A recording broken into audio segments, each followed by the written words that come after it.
श्री स्वामी समर्थ. अक्षय तृतीया साजरी करण्यामागे काय कारण आहे?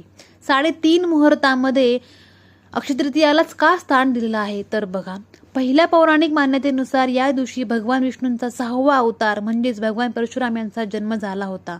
म्हणून हा दिवस आपण परशुराम जयंती म्हणून देखील साजरा करतो. त्यानंतर या दिवशी भगीरथच्या कठोर तपश्चर्येने प्रसन्न होऊन गंगा देवी स्वर्गातून पृथ्वीवर अवतरली होती.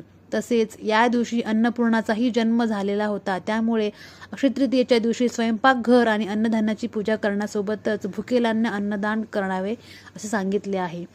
तर अक्षय तृतीयेच्या दिवशी भगवान शंकरांना महालक्ष्मीची पूजा करण्यासाठी कुबेराची पूजा करण्यास सांगितले होते. म्हणून या दिवशी आपण भगवान विष्णू म्हणजेच कुबेर आणि लक्ष्मीची देखील पूजा करत असतो. तर या दिवशी महर्षी वेद व्यास ऋषींनी महाभारत लिहिण्यास सुरुवात केले होते. नरनारायण देखील अक्षय तृतीयेच्या दिवशी अवतरले होते.